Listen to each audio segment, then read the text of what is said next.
Hey, Gen Max, welcome to Puerto Vallarta. I am here with Audra from Naked Jaguar Tours and Real Life Puerto Vallarta. She has a YouTube channel, and she is going to tell us the raw and real story of life here in Puerto Vallarta. I am Audra Ricketts. I'm from Victoria, BC, Canada, in the Pacific coast there.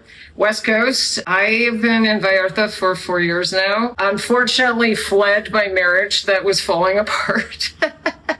It's not funny, but that's how I ended up in Mexico. I had been going regularly to Los Cabos, which I love, but and I fled my marriage and ended up in Cabo.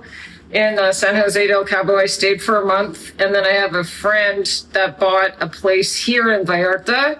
And she wanted someone to watch the house because they had just purchased it. So she didn't want it to be empty because they were going away.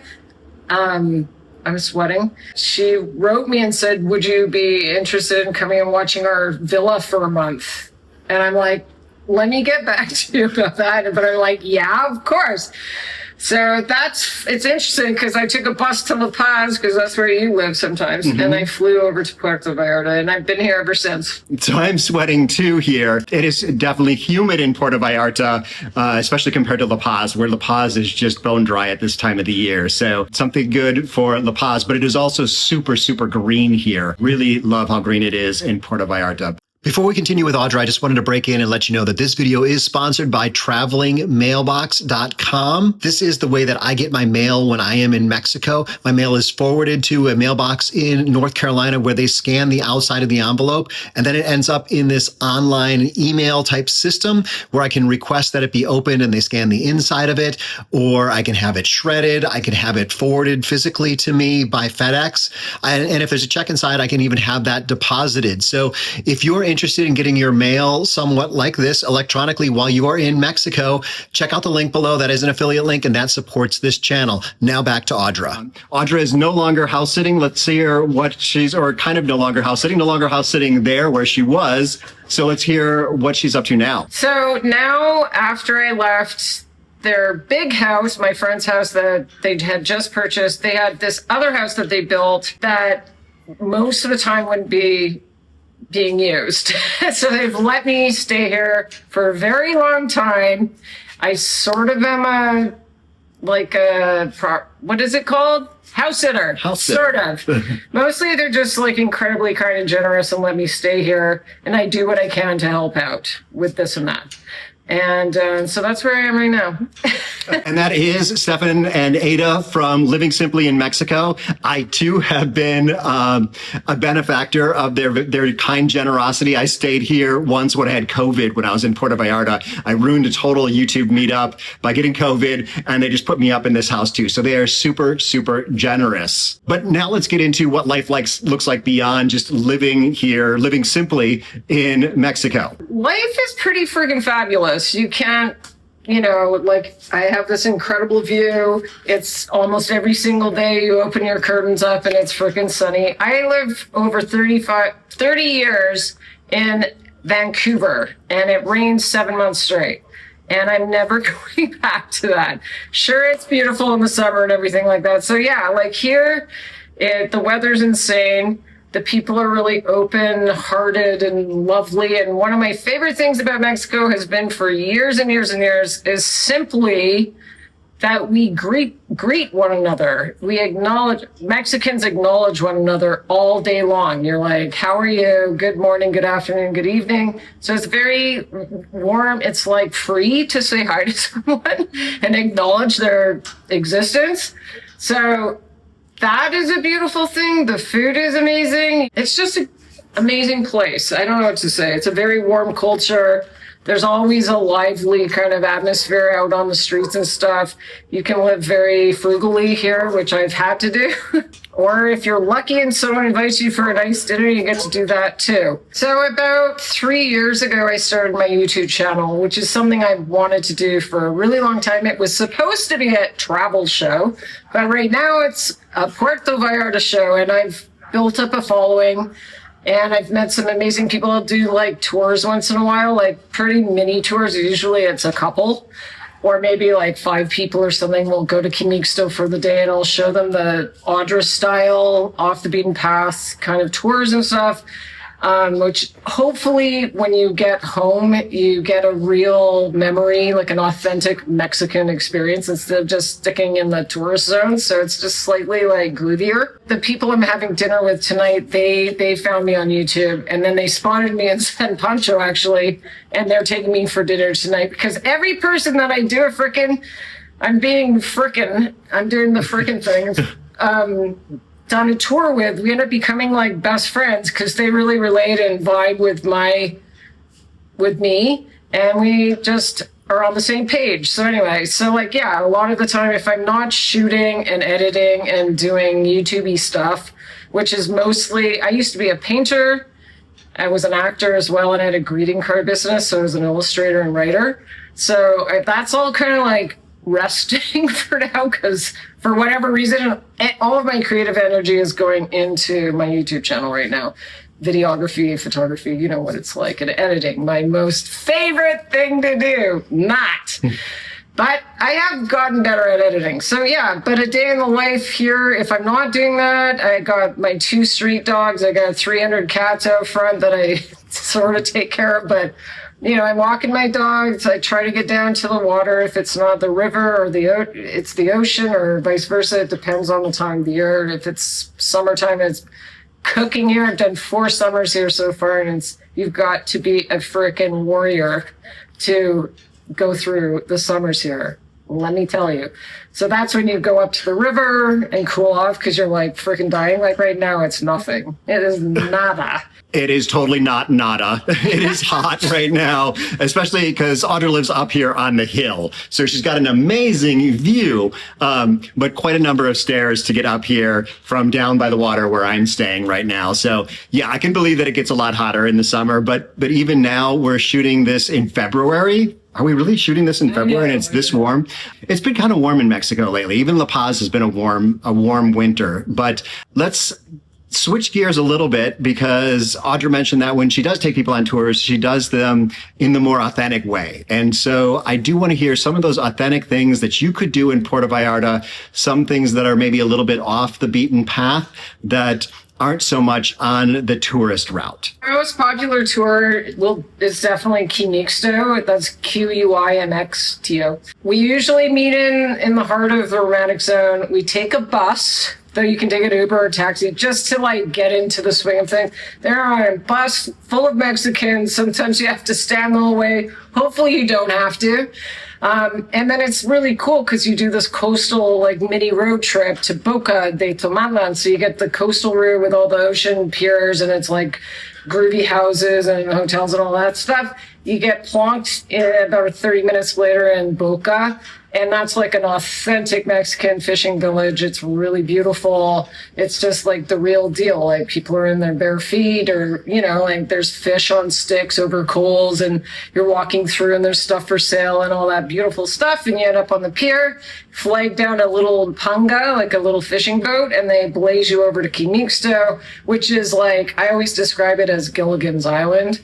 It's super rustic. There's almost nothing to it. And I keep making videos about it, and they probably hate me. But I mean, everything gets popularized at some point, but I'm really small. So anyway, but that's, it's a very, very rustic town. And you wander through this really dusty, like there's one road and it's not paved, it's like this really rustic joint with beautiful flag. Everything's colorful, and there's parrots and da-da-da. So yeah, we end up in the waterfall, down on the beach, and you just take a little break away from Puerto Vallarta. It's really quiet, generally. The swimming is safe and gorgeous. It's the further south you go, the more beautiful and clear it becomes. So that kind of thing. You get away from the tourist zone and you get a different, more authentic Mexican experience. Audra's information will be down below if you'd like to take a tour with her. She does all sorts of tours, and one of the tours is kind of like different relocation things, like what neighborhood you might want to live in. And that's what we're going to talk about next, is kind of what are some of the neighborhoods of Puerto Vallarta, because there are many, many options here in Puerto Vallarta. So let's just go over a few of the ones that are maybe less well known. Like, I'm staying at the edge of the romantic zone, and that is very well known. So what are some of the other neighborhoods that you should be considering, and kind of a little bit about, just a tiny little bit about each neighborhood? Versailles is a very big foodie district. It's about like 15 minutes away from here, maybe 20 minutes in a car.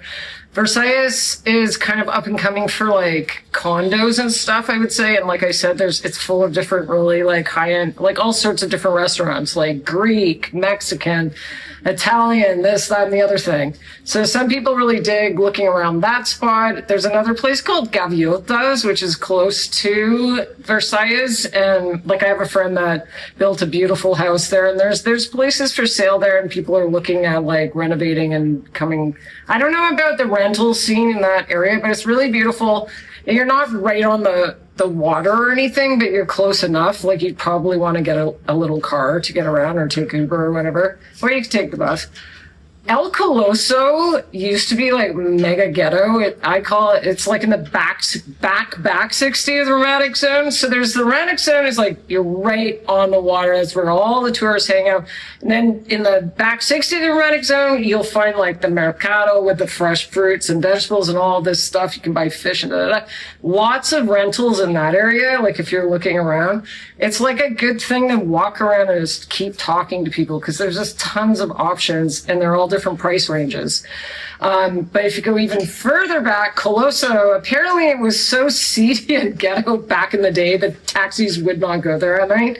But now it's kind of an up and coming real estate zone. So I think there's rentals and places, like, they're gentrifying it, just like this area. I'm in like the old school Gringo Gulch, and it's a big mix. It's still predominantly Mexican families, like lower income Mexican families, I would say. And then it's a mix with, some gringos that have built condos and stuff. So it's coming up as well. Of course, there's Marina Vallarta and Nuevo, but that's kind of higher end. I'm trying to think of what else. You can look up in Amapas, which is up above Conchas Chinas. I think it's more higher end, but still there's like little like old groovy old Mexican apartments and stuff. But you just need to get your ass down here and look around.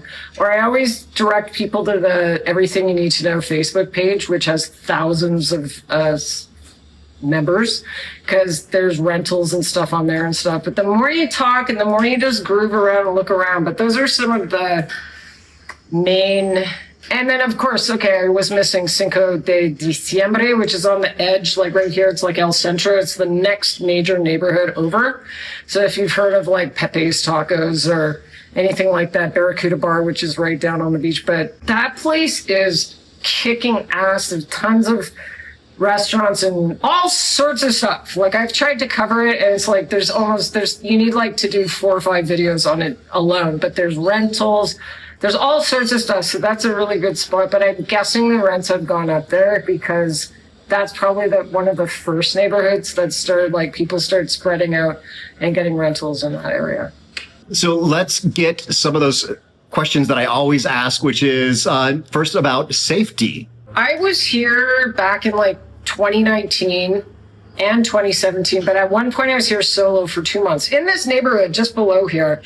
And I didn't know what to expect. Like, I was freaking anxious. Like, I actually was totally terrified of a lot. Like, at night, I was like really triple locking my doors and hanging. And I wouldn't walk home at night alone without someone joining me or whatever. But what I've learned is you can pretty much walk around in the dark as a single female, and you're groovy. And the reason why, don't be stupid. Like, trust your gut if you feel like something weird's going on. But I walk home to my area, and there's not a lot of light out. But what happens is a lot of Mexican families have these tiny little houses and they live out on the sidewalk and street right in front of them. Like if they have a kid's birthday, they'll set a table out on the street where the cars park with chairs and balloons and da da da. And that's so like even if you're walking home alone at 11 in the darkish, there's children, abuelo, like grandparents, people. Like there's just it's like a community watch situation going on because like what the hell is going to happen? Like there's people everywhere, you know what I mean? So I mean I also have 2 dogs, so I'm lucky, but I mean as far as Vallarta goes, the kind of the word on the street is it's just such a massive money maker tourist town that like you hear stories about kind of bad stuff going on, like especially like in Playa del Carmen and stuff. There's like open shootings in the streets. You hear stories. I mean, I haven't seen anything. I know people that have seen stuff like that, but you don't see that kind of stuff here. I mean, most of what, if there is anything going on, it's apparently up in the mountains or whatever. Like, I don't freaking know. We shouldn't even talk about it. But overall, I mean, you hear stories like really be careful. Don't let people put like drugs in your drinks and stuff like that. I've heard stories. I kind of actually have had one story of my own. And I met a Canadian dude who was like from this island that my best friends freaking lived on. So I trusted him, like, you know. So I don't know, but I think he drugged me. And luckily I got home before I fell asleep. Let's just say that, which is really screwed up. And like, I must have guardian angels tracking, because he was like, do you want to come back for one glass of wine? And I was like, my hand grabbed the phone. I was like, called an Uber and I went home. So shit happens. I mean, that could happen in Vancouver too. Overall, I would say Vallarta is considered one of the safest places in Mexico. And that's what I've heard. Though I've heard Merida is the safest, but it has mass surveillance and all this stuff. So yeah, I think a lot of really what you need to be worried about in these tourist towns is other tourists more than the local people, because tourists just tend to behave badly. I know there was a big story out of Cabo where a woman was murdered in Cabo. This was a year or two ago. And it turned out it was her friends who she came down to Cabo with, and then they just continued on their vacation and left her behind, like in the room or something like that. So bad shit does happen. But Audra has lived in Cabo too, and my sister just asked me, compare Cabo and Puerto Vallarta. So I'm going to pass that on to Audra to hear her comparison. So yeah, I went to Cabo quite regularly. Not Cabo San Lucas. I was in Los Cabos and Playita, which is near San Jose del Cabo, or in San Jose del Cabo. Obviously, the climate's different. This is a desert versus a tropical environment. So it's just different that way. I have really mixed memories of it because, like, on one hand, it seemed more Mexican than Puerto Vallarta. Like, and that's to me what you want here in Mexico, like authentic Mexican food and experiences and stuff. But on the other hand, it's super duper Americanized. It's really expensive. It can be really expensive, but it's just different. Like, the cuisine is kind of different. There's stuff you don't see here that you definitely saw there. And I mean, both are delicious and amazing Mexican cuisine and stuff. Cabo and stuff, it's like one big long highway that gets bottlenecked endlessly. It's a nightmare if you live there. Like, I have a friend, he's a property manager, so he has properties in Cabo, San Lucas, and tons of properties in and he's like stuck in traffic every day. And you're like, you're in freaking Mexico and you're stuck in a car. Like, it just seems so dumb to me. But, so like, it's similar. Like, I went to, Playa del Carmen. To me, it reminded me of LA. Like, in order to get to a gorgeous beach, and they're gorgeous, like it's turquoise, sexy water, but you have to get on a freeway in a car to get there. Vallarta. That's why everyone loves Vallarta. It's like a walking town. You can walk freaking anywhere. You can get all your groceries. You can go to the beach. You can go out at night, walk home, or get an Uber or whatever. Of course, you can grab a bus if you want to go out to Costco or to like the hotel zone or whatever. But like, so yeah, Cabo's, like, when I was going there, we would buy bicycles from like Walmart or whatever, and we did bike and busing. And we got around that way because you kind of have to do long distances to get to the best beaches that are along that highway in Cabo. Whereas here, like, I walk all day long, all over the place. I don't even have a stair counter on my phone, but it's like 1 million a day, you know? Like, so yeah, I guess the price, everyone says Cabo is way more expensive, way more Americanized. They've got a bad vibe about it in that sense. But this place is full of gringos too, so I don't know what. But I think it's a little cheaper here, though the prices in Vallarta have gone up really crazy too. So I don't know. Am I missing anything? So I definitely like the Malecón here. It's not as nice as La Paz, because La Paz, the Malecón is filled with Mexicans, and it's Mexican families, and it feels like you're in Mexico. Here, there's not a lot of Mexicans on the Malecón, and it's probably also seasonal. So right now in La Paz, actually all year long in La Paz, there will be a lot of Mexican tourists. Here in the wintertime, it is tourists from the United States and Canada and some from Europe. The Mexicans will come in the summer because it's their summer vacation. So it's probably a little bit different. It's just a little seasonal. But right now it does feel a little bit like you're not in Mexico. But I'm comparing that to La Paz. Cabo is definitely more Americanized. And I don't like Cabo San Lucas. The marina area is kind of like their Malecón, I guess. But I don't really like that. That's just overly commercialized. So let's hear about speaking Spanish. So I started studying. I did the Camino, the walk across Spain, and I always say whenever I get a chance, in 2014, so like that's 800 kilometers I walked across the north of Spain. So I started studying Spanish before I went there. This was in 2014, and I used I'm going into too much detail, but little audio discs from the library, and it was this really great language teacher. So I was learning quite a bit. But then, of course, when you get back, you're not using it at all. But then, anyway, I've used Duolingo.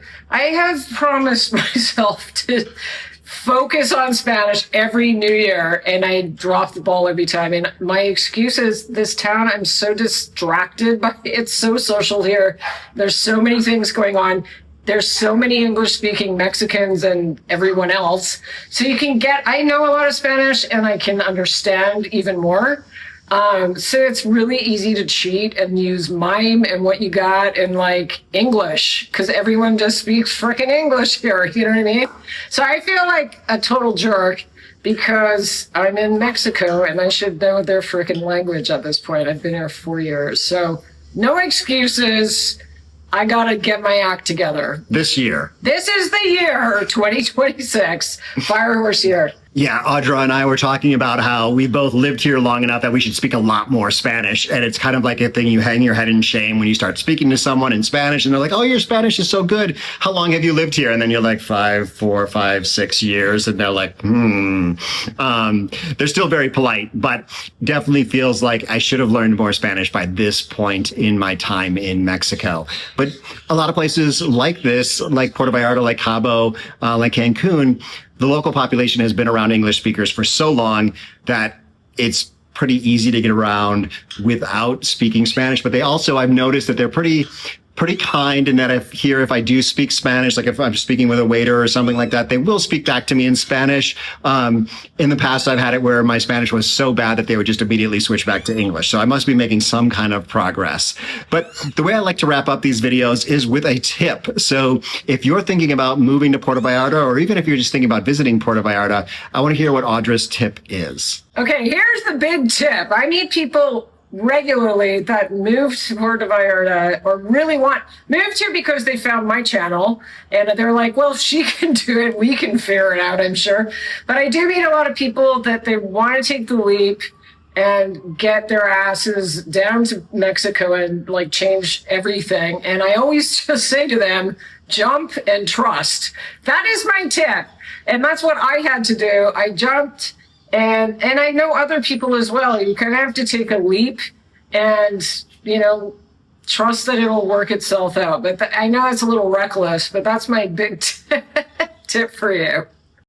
Well, you guys know, if you follow this channel, that I love that tip. It is what I always say, is that you just need to get going, just get moving forward. At least plan a trip down here, an exploratory trip, and and don't go to the resorts. Don't go to Nuevo Vallarta. Go to a neighborhood. Take a neighborhood tour with Audra if you're coming to Puerto Vallarta or wherever you're going. Mexico Relocation Guide is a nice place to find tour guides. If you're into that, there'll be a link down below. That supports my channel too, so a little plug for them. But definitely make some movement forward this week. That is my tip for you. So if you're ready to watch more videos, there'll be something from Audra's channel up here and other videos from Puerto Vallarta down here. So from Puerto Vallarta, wish you were here. Hasta luego.